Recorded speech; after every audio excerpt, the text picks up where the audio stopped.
orders if I like, I order twice. Hibachi, got the gravy on the rice. Rolling in Mexico. Pittsburgh Steelers fans, welcome back to another episode of the Steelers Q&A. We're back on a Sunday night because the Steelers are taking a break. It's bye week time for the Pittsburgh Steelers, as you are well aware of. If you're tuning into this show, that means you haven't tuned into a Steelers game today, and you're missing it just as much as I am, just as much as my co-host tonight, Brian Anthony Davis, misses some Pittsburgh Steelers football. There was a lot of football action today, just no black and gold, but that doesn't mean we stop. We're still here. How you doing, Brian? Great. I hope you enjoyed your bye. I'm glad I consider it over because you got through Sunday and then the world will start again, especially with the Mike Tomlin press conference and all of that here on the Fans First Sports Network. We're going to have it all. I went to a Pee Wee football game this afternoon, just a couple hours ago. Nice. So you did get some football in outside of. Of course, I watched that debacle, which I think you were loving it yesterday. I wasn't. Ohio State and Penn State. Yeah. I've got to tell you, I did not enjoy that as much as I'm sure you did. As far as everything else goes, the Pee Wee game today, watched a lot of the NFL action as well. I love just watching Red Zone and not having to worry about the Steelers. And so here you go. But no, we've got a lot to talk about, Jeremy. We do. And we can start with Ohio State, Penn State, because I didn't get to watch it live, but I did check out the game afterwards because I was actually at Six Flags all day on Saturday with my brothers in Atlanta and having a good time on a bye week weekend. But that was a good win for Ohio State. But I mean, Penn State's still in the playoff mix. They're going to be all right. They'll still be in the mix. Yeah, it's just got to beat Ohio State. Yeah, I get you there. One time in 11 seasons. Ohio State. Not good. Yeah. Well, hey, let's talk some Pittsburgh Steelers too, because when we're looking at this bye week, there's been a lot of speculation. Could the Steelers add somebody at wide receiver? What are the AFC North teams going to do? The Ravens and Broncos had the same record, and they faced off, and the Ravens were victorious. 41 points scored in that game to just 10 for the Broncos. The Bengals put up 41 on the Raiders as well. And the only team in the AFC North to lose this week was, you guessed it, the Cleveland Browns, and a drubbing of their own, 27-10. So the AFC North is kind of as we thought it was. The Ravens are really good. The Bengals are hit or miss every week, but they hit this week. And the Browns are probably not good. The Pittsburgh Steelers on bye week, though, have to feel pretty good about their spot in the AFC North, don't you think? Yeah, I do feel really good. One thing that I don't like about the whole Cleveland Browns situation, Tennessee Titans won today. The Carolina Panthers won today. Yeah. That means that right now, the fact that the Browns lost to the Raiders lost to Carolina, but Browns are probably looking real close to the number one pick right now. Yeah. They've got a top 3 pick, maybe.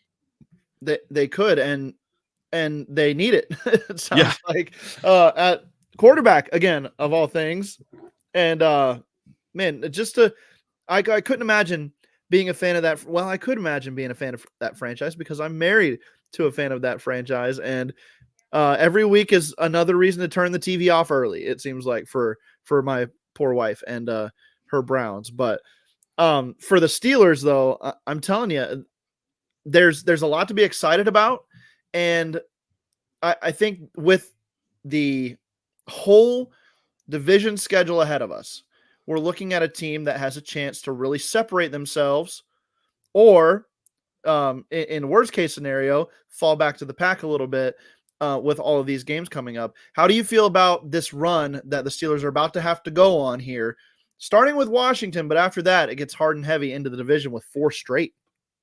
Jeremy, I don't think it's as daunting as I once thought it was, but it is still going to be challenging. I like the fact that it's challenging because I think about 2008 all the time. And I'm going to get into that because they had one of the toughest schedules around. And they had to play teams like the Dallas Cowboys down the stretch in December. They had so many games that were really tough. The Ravens, they were battling them for the division just like they are now. But I want to go back to something you said. Your wife's a Browns fan. Yeah. That's great news for you, because that means you could go to Six Flags with your brothers. You can go ahead and do anything you want. She's loyal to her team. She's loyal to your man. You can screw up and not get divorced.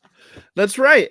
She Forever Loyal is her fantasy football team name, and so I think that I'm in good shape in that regard. So you're golden. Yeah, man. There you go. It's always good never to take advantage of those types of situations, right? You want to, yeah. I mean, you don't want to go get hookers and like come home drunk every night. You and Wilbar going out to the bars. I know what goes on. You know what? We don't even live in the same area, so don't. I picture you and Wilbar in the convertible, listening to that our intro music, yeah, with the convertible, just jamming, going down the street. All right, that's right. Now let's get back to the real stuff. The Steelers here. I just thought I'd have some fun with you there. Hey, I like it. Now, here's the thing: we're looking at the Commanders, and that's a game I'm going to live. I'm going to be in stadium for that. I'm really excited for it. Now, when I bought the tickets, I bought it because I thought it could be a cakewalk. It is nothing close to a cakewalk. I like the fact that I think them winning with that Hail Mary last week benefits the Steelers. Yeah. This week. I think that beating a team like they beat in the New York Giants this week, I think that bodes well for the Steelers, because I think that you have a team coming in hot but high, and I don't think they're a been there done that team. I don't think there's a whole heck of a lot of it. One of their veterans is a guy that hasn't done that much even when he was with the Chargers. Eckler, sure. You know what I mean? McLaurin hasn't been there either, and he is one of the veterans that's been around. Probably one of the leaders of the team. So I'm not saying that it's going to be an easy game, but I like the fact that Mike Tomlin teams traditionally play better against good teams than they do bad teams. But they're starting. This is a different Steelers team that is beating the teams they're supposed to. I also think they're going to rise up to the challenge. Look, the teams they lost to this year, they were kind of evenly matched going in. Right. So it wasn't a game that they should have ran away with. It was a kind of a toss-up game. So I'm not that concerned in what's going on in 2024 with them. I think the veteran leadership is definitely a been there, done that guy on both sides of the ball. And those are guys that have Walter Payton on their jersey. You've got two been there, done that guys. I know Cam Hayward hasn't won a Super Bowl, but he's won playoff games with the Steelers, and Russell Wilson has won a Super Bowl. And I think you do have the right veterans there. So as far as everything goes, I'm feeling pretty good about going forward. The Browns aren't as daunting. Yeah. That Thursday night against the Browns is not as daunting. Right. The Cincinnati come off of short weeks both times you play them. That's something that Jeff and Dave pointed out to me the other night. The Ravens scare me the most, and they always do. But for some reason, we get a little cocky when it comes to the Ravens, because we feel like we have the Ravens numbers, as we as fans feel like we have their numbers. But 7-1 since 2020. Yeah, they still scare me, though. I mean, that's a dangerous team, but they could lose like they lost to the Browns. They've never had Derrick Henry in those years playing the Steelers. So. They haven't, but the Steelers have played well against Derrick Henry over the years. Yeah, that is true. I think when you talk about this Commanders game coming up, the Pittsburgh Steelers will by far be the best defense that they'll have faced all season. The next closest has been the Chicago Bears just a couple weeks ago in the Hail Mary game. So, and it was a struggle for them. I think the Steelers present a different challenge for this Washington team than they've faced all year. Quick question here from Gavin Anthony. Jeremy, is she a Cavs fan? My wife. No, she is not. She could care less about NBA basketball. So it's football or bust for the wife. That's a good woman. But yes, absolutely. I agree. I'm not a NBA fan myself. So hey, can I jump in? Because Gavin asked that question. He asked if I'm a Penn State fan. Yeah, I grew up a Penn State fan. I went to Pitt. I've had West Virginia season tickets for years. I think if there's a toss up, I'm probably going to go ahead and go with Penn State, maybe 50.5% of the time to 49.5% for Yeah. Pitt. But I got to tell you, I'm more bandwagon when it comes to those two playing each other. Whoever has the more to gain by winning, Yes. I'm going to go ahead and root for there. It's just a real thing. It's where I grew up. I was more Nittany Lion when I was growing up, but I love them both. Sure. So I really don't have a team as far as that goes, and grew up a college football fan. My granddad's the same way with Clemson and South Carolina, and usually that is a no-go. You don't root for both, but same type of situation. Hey, let's go ahead and take a break on the audio side. And if you're here listening and watching us live, we're not going anywhere. But quickly, an ad run here, and we'll be back here on the Steelers Q&A. And we are back. It's Jeremy Betz and Brian Anthony Davis, the bad man himself, talking some Pittsburgh Steelers on the bye week. Let's get to some questions. I've got one from Vinny Aguakun here. Do you think Steelers-Ravens gets flexed to Sunday night? That's the Week 11 matchup. It's a good question. I'm looking here to see if I can figure out what. It's got to be done in the next 11 couple days. Yes, it would. So the Sunday night Chiefs game is Colts-Jets currently. Yeah, that's gone. And the problem is, if you could look at, I can't remember who the Chiefs play, but I think it's a blockbuster game and it's protected. Bills, yep. Chiefs and Bills are protected by CBS. Yes, that's the Nance Romo game. So that's not going anywhere. Yep. And I don't know, is there anything else? I don't have the list in front of me. You've got Bengals, Chargers, Ravens, Steelers, Commanders, Eagles. Oh, no, I'm sorry. That's Thursday night. That's not going anywhere. So Ravens, Steelers, Bills, Chiefs, Bengals, Chargers are the best games of the week there. I'm going to be shocked if it doesn't get flexed, and I'm going to be shocked if it doesn't get flexed to Pittsburgh. I hope it doesn't. I like those afternoon games. That's supposed to be our first game back here at Steelers because we have people over to watch the games.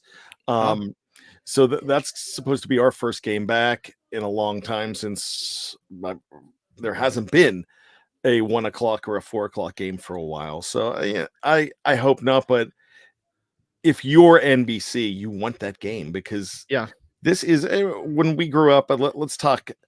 When I grew up, it was always Cowboys Redskins was a marquee game.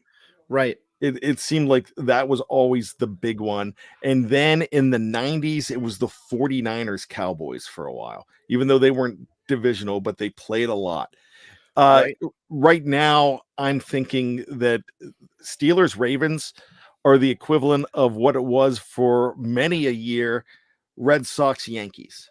I think that's the big rivalry in football, and we could say it's not. We can say that there's other bigger ones, but I don't think there are. Yeah, I agree. And those Sunday night Ravens Steelers games, they always seem to be special. So if it does happen, it could be a big one, especially if you're talking about the Steelers and the Ravens kind of holding serve in their records over the next couple weeks. I think it would be a very strong argument to move it there. I would not be surprised at all. It's a good question, Vinny. I think we would have to see probably by Tuesday, right? We would probably know sometime in the next couple days. My gosh, Tuesay's going to be insane. It is. Yeah. Deadline.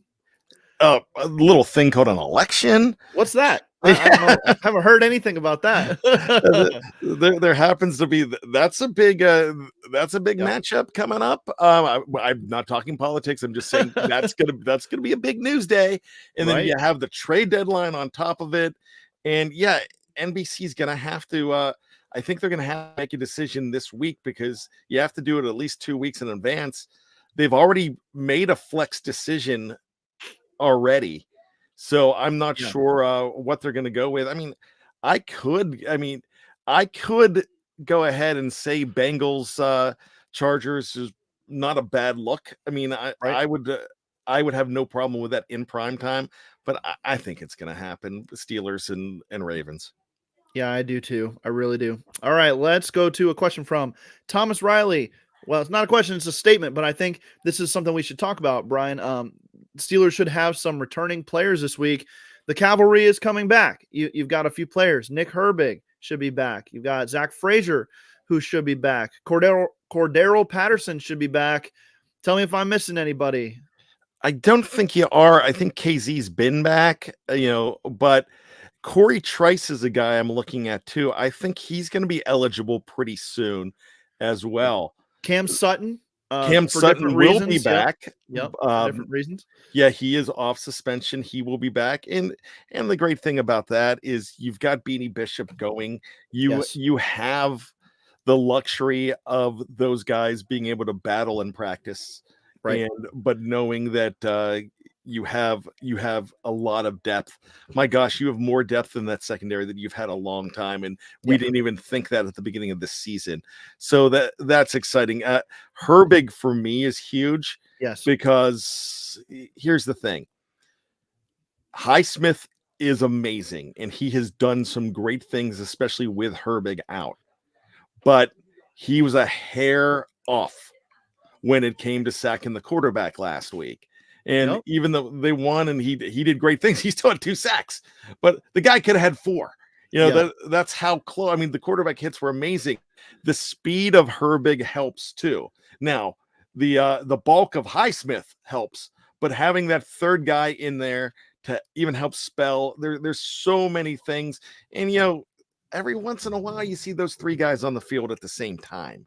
Yeah, exactly. There's luxury packages that they'll go ahead and put together. So I'm liking that. I think Frazier's really the key, though. I think right now he is your rookie of the year.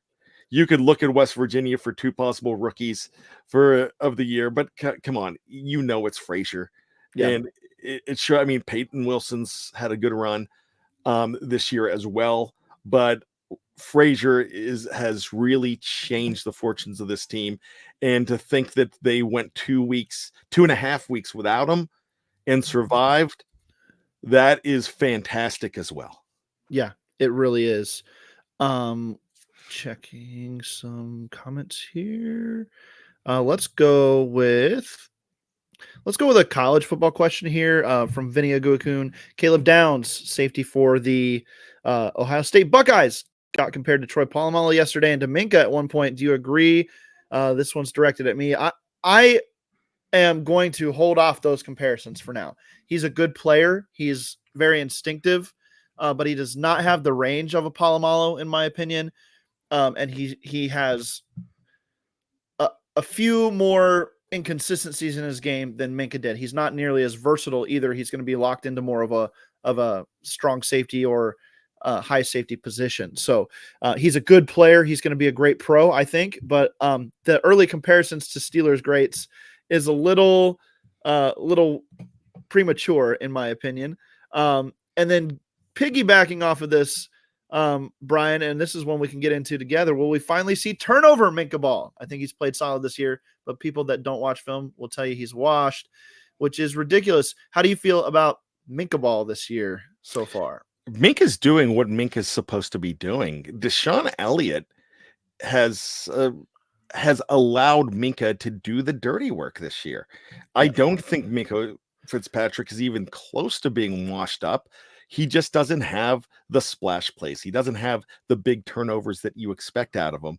But you have that defense is lost without Minka. And so I don't think I really think the addition of Deshaun Elliott has helped that defense so much, but allowing Minka to play cleanup so many other places. And I think that's hard to deny. Yeah, it is.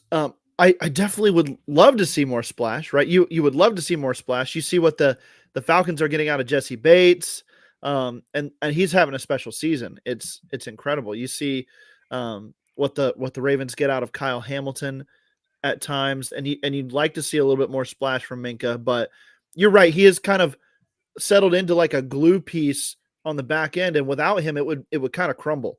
And so he's still very, very integral to the Steelers defense. He's easily still one of their top 3 or 4 players on that side of the ball, and probably one of the top 4 or 5 guys on the entire team.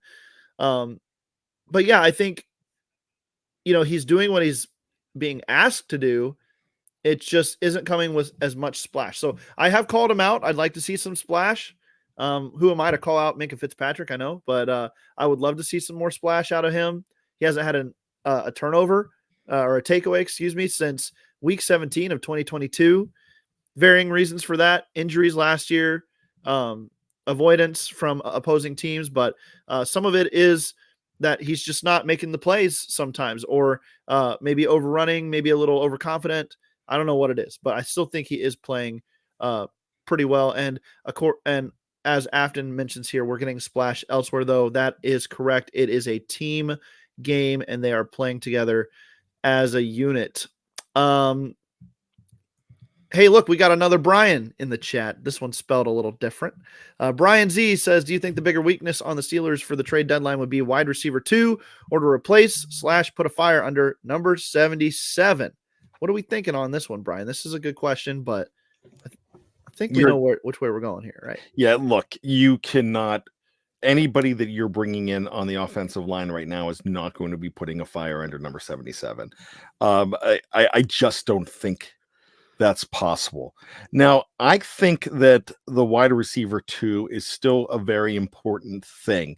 You've got to feel better, though, with – Arthur Smith is doing an amazing job with that offense. And you've got to feel better with how Russell Wilson has come in and elevated guys like Van Jefferson and Calvin Austin III.